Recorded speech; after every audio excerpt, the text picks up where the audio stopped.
सही है बेटा, we are going to start this past paper June 2011 P2 question 7। ठीक है, पास पेपर लेक्चर सीरीज चल रही है, आई होप आप इन्जॉय कर रहे होंगे।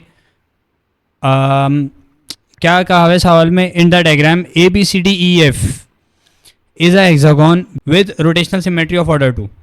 ए से लेकर एफ क्या है, आर है, तो सी से डी भी क्या होगा, अपोजिट साइड्स आपके पास क्या है, सिमिलर है। ठीक है, तो सी से डी आपके पास वैल्यू क्या होगी, कंप्लीट वैल्यू क्या होगी, सी से डी आर होगी।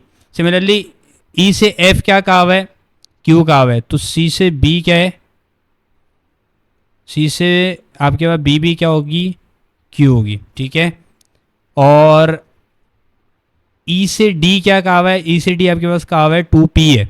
ठीक है, और ए से बी अभी वो देखते हैं किस तरीके से निकलेगी। खैर पहली बात क्या कर रहा है, X is the mid point of C D, X क्या मिड पॉइंट है सी डी का, it means complete value C से डी की आर है। तो अगर मैं सी से एक्स और एक्स से डी निकालूं तो मेरे पास क्या आएगी, आर अपॉन 2, और यहाँ भी क्या आएगी, आर अपॉन 2। सही है। और दूसरी बात, y is the point on A B such that A Y ratio Y B equals 3:1। अब देखो कंप्लीट वैल्यू क्या है ए से बी की, 2P है, लेकिन उसने जो रेशो में डिवाइड किया उस रेशो को प्रॉपरली हमने हैंडल करना है।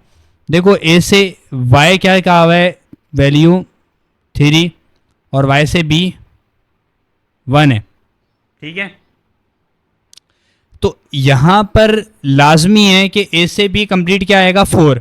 लेकिन डिवीजन में आपके पास 4 नहीं आएगा जैसे पहले पास पेपर्स में करते हैं, इसमें चेंज हो जाएगा। वैल्यू तो यहाँ पर p है, यहाँ पर भी p है। अब 3 के नीचे 4 आना है, 1 के नीचे 4 आना है, लेकिन 4 नहीं आएगा।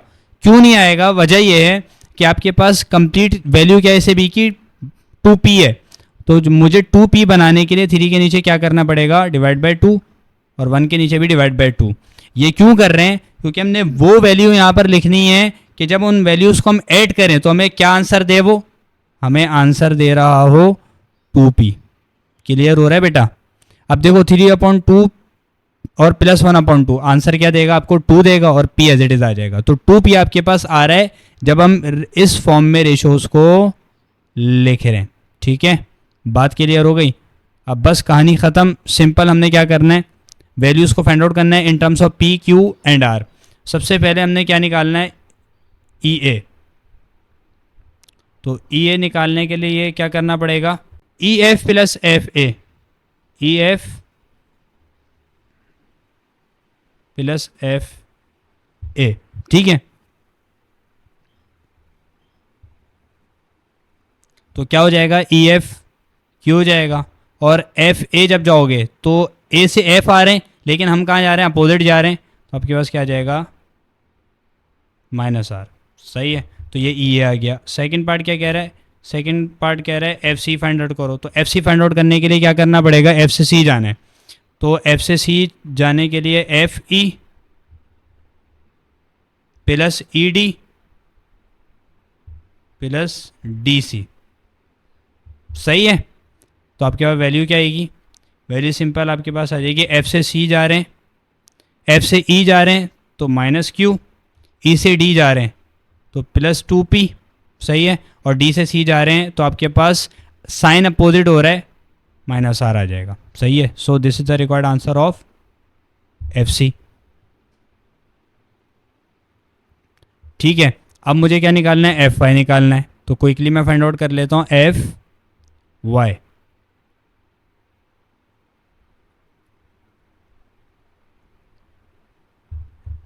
FY जाने के लिए देखो सिंपल काम है, F से Y जाने के लिए क्या करना है, F से Y जाने के लिए क्या करना है, FA और AY हो जाएगा, FA और AY। ये हो गया। तो F से A आपके पास वैल्यू क्या है, F से A वैल्यू आपके पास है -R, डायरेक्शन अपोजिट है, और A से Y आपके पास डायरेक्शन सेम है, तो 3/2। सही है, -R प्लस 3/2P। ये किसकी वैल्यू आ गई, ये आ गई F से Y। सही है, अब D पार्ट क्या निकालना है, dy कह रहे, पार्ट D कह रहा है yx निकालो। वाई एक्स जाने के लिए क्या करना है, y से b चलेगा और b से c चलेगा और c से x आ गए, ठीक है। y x निकालने के लिए y b b c और c x, y b b c c x, ठीक है। तो हमारे पास क्या आंसर आएगा, y से b आपके पास है 1/2p, b से c आपके पास क्या है, डायरेक्शन हमने रॉन्ग मार्क कर दिया, डायरेक्शन आपके पास क्या थी, ठीक है ऐसे है। तो आपके पास क्या हो जाएगा, अब हम जा रहे हैं b से c, डायरेक्शन अपोजिट है, तो आपके पास q आ जाएगा माइनस का, और c से x जाने के लिए r/2, सही है। तो माइनस का q और r/2, ये आपके पास आ गया पार्ट डी का answer. This is all from this lecture. I hope आपको लेक्चर क्लियर हुआ होगा। कोई भी इशू है तो kindly mention your issue in the comment box.